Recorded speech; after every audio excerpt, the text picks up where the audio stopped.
I want to talk to you about graphs and properties of square root functions. The most basic square root function has the form f of x equals the square root of x. And the square root symbol is kind of like a check mark with a long top to it. The shape of the graph is very distinctive. Square root graphs have a well-defined endpoint. The graph of square root of x starts at the endpoint of 0, 0, and then continues with a gentle incline, almost like it was part of a parabola on its side. So just to give you an idea of a few points, we have 0, 0, we have the point 1, 1, the point 4, 2, and the point 9, 3. It's because the square root of 1 is 1, the square root of 4 is 2, and the square root of 9 is 3. The endpoint of the square root of x graph is 0, 0. The domain is going to be the values of x that we're allowed to have. So the domain in this case is going to be left bracket 0, infinity. And then the range is the allowed values of y. So that's going to be from 0 going up. That's left bracket 0, infinity, parentheses. Now, domain and range can be kind of a difficult concept just because one of those intervals is x values and one of those intervals is y values. And if you want, you can actually write in front of the domain x colon, like that. And in front of the range, you can write y colon, just to remind yourself about where the intervals are actually taking place. Now, most often we see alterations to the square root function. This can take the form of addition, subtraction, multiplication, and division by constants. So most often we graph the square root functions we get to see what they look like. Or we find the domain and the endpoint first to give us a sense of how the square root function sits on the page. So we often graph a square root function using technology, and I'll warn you that sometimes it is difficult to pinpoint the endpoint by just looking at the graph. The square root graphs get very, very steep near the endpoints, and depending on the technology you're using, sometimes the technology can't handle the steepness of the graph. So for this reason, it is helpful to use the domain to determine the endpoint algebraically first. When we talk about the domain in a square root function, just remember that whatever is under the square root cannot result in a negative number. In other words, it must be greater than 0. Now you will see subtractions and negatives in the expressions under the square root, but once you put the entire expression together and work it out, it can't be negative. I have the function g of x equals the square root of, under the square root we have 8x plus 2, and off to the right of the square root minus 4. The graph of this is an increasing graph. It looks like it has an endpoint somewhere around maybe negative 0.2, negative 4. I'm just guessing there. And then some other points on the graph are about 0, negative 2.5, and maybe 1.7, 0. So that gives you a sense of the increase of the curve for g of x. We're going to start by finding the domain of g of x. So we're going to take a look at the part that's under the square root, and that is the 8x plus 2. We know that 8x plus 2, once we've calculated it, has to be greater than or equal to 0. In other words, non-negative. So let's go ahead and solve that for x. The first thing we're going to do is subtract 2 from both sides. So 8x plus 2 minus 2 is greater than or equal to 0 minus 2. On the left, 8x plus 2 minus 2 is just 8x. And on the right, 0 minus 2 is negative 2. Now we'll divide both sides by 8 to isolate that x. 8x divided by 8 is just x. Then we still have greater than or equal to, and negative 2 divided by 8 can reduce to negative 1/4. That means the domain is left bracket negative 1/4, infinity, parentheses. Now what that also tells us is that that endpoint has an x coordinate of negative 1/4, because that's where the domain ends. Well, knowing that, we essentially have a point that is negative 1/4, something. And how do we find the something that goes with negative 1/4? Well, we plug negative 1/4 back into the original function. So now we're going to find g of negative 1/4. And that's going to be the square root of, instead of 8x plus 2, we have 8 times negative 1/4 plus 2. And then to the right of the square root, we'll put minus 4. Simplifying, 8 times negative 1/4 is negative 2 plus 2. And then off to the right, minus 4. Negative 2 plus 2 is 0, so the square root of 0 off to the side, minus 4. And that's just going to give us negative 4. So now I know that g of negative 1/4 is negative 4, and that's the y value of the endpoint. Remember, we said that that endpoint originally looked like about negative 0.2 comma negative 4. Well, we're close. It was negative 1/4 comma negative 4. Well, now that we know that, we can actually write down what the range is, because we know that the lowest y value on this graph is negative 4, and then it goes up from there. So the range is going to be left bracket, negative 4, comma, infinity, right parentheses.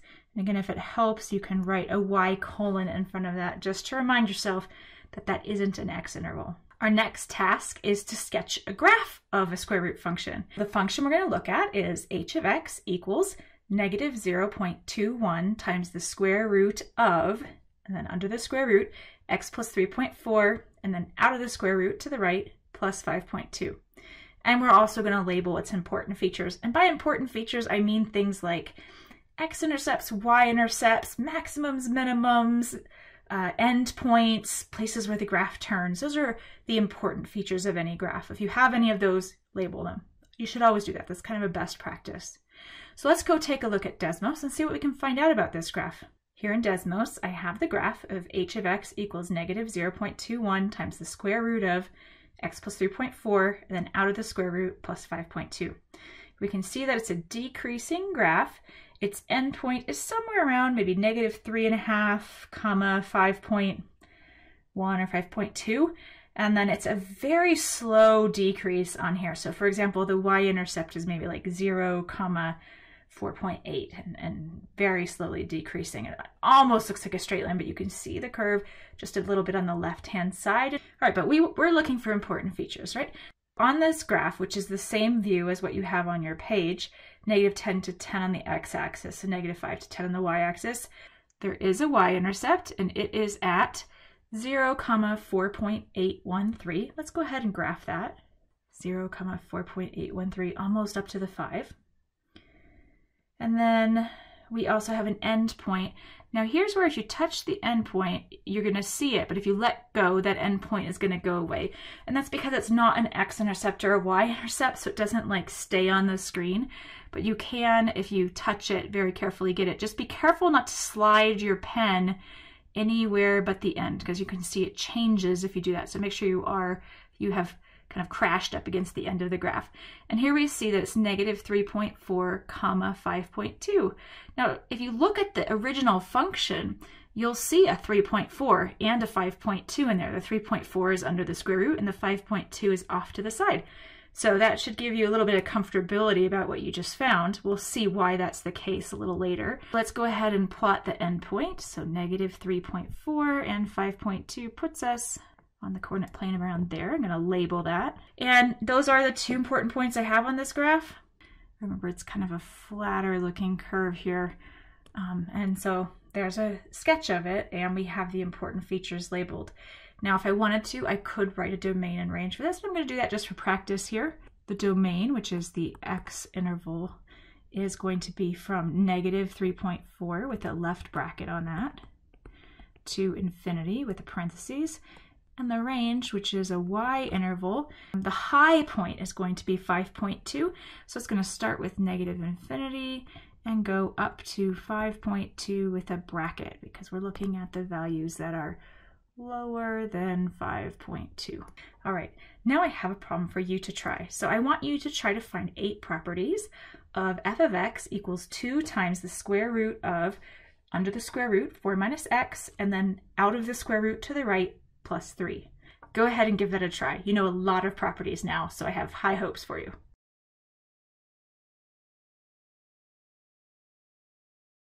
All right, we're back. I'm sure that you went and graphed this function, and let's go take a look at that first. Over here in Desmos, I have the graph of f of x equals 2 times the square root of 4 minus x under the square root, and then plus 3 outside the square root. I can see that this is a decreasing function. It decreases into its endpoint. It has a y-intercept. Let's see, I can tap that to see it, of 0, 7, and an endpoint. I can tap that one too. Again, I can slide along and crash into the end to make sure I've got it. An endpoint of 4, 3. Now, one thing to note is that when you crash along the end of this endpoint, you can actually pull your finger down well below the endpoint so that you can see what's there. As long as you've slid down the function, it should stay there. So our endpoint is 4, 3. So 0, 7, and 4, 3 look like good bets for properties. So let's start by listing our endpoint, which is 4, 3. I'll do the x-intercept and the y-intercept. Now, we actually only had a y-intercept, so the y-intercept was 0, 7. And it is a property that there are no x-intercepts, so I'm just going to write none next to that one. I can also talk about the domain and range of this graph. Now, we could go back to the graph to look at the domain, but I actually want to work it out from the function up here just for practice. So I'm going to look at the part that's under the square root, that's the 4 minus x. And to find the domain, I want to solve 4 minus x is greater than or equal to 0. Now I've got two terms on the left and I need to move something over to the right. The easiest thing to move is actually the x. So I'm going to say 4 minus x plus x is greater than or equal to 0 plus x. And the reason I said that was the easiest thing to move is that if I move the 4, then both sides will be negative and I have to remember to reverse the inequality and things like that. If I do it this way, I don't have that problem with negatives. So 4 minus x plus x is just 4. That's greater than or equal to 0 plus x, which is x. 4 is greater than or equal to x is the same thing as reading it backwards. X is less than or equal to 4. So I'm going to rewrite it as x is less than or equal to 4, which means that my domain is parentheses, negative infinity, comma, 4, right bracket. Now thinking about the way the graph looked, it was a decreasing graph into that endpoint. And so its range is going to be from the y value of that endpoint going up. So the y value of that endpoint was 3, and the range is going to be from 3 to infinity. Bracket on the 3, parentheses on the infinity. What else can we talk about? Well, we could talk about where the graph is increasing and decreasing.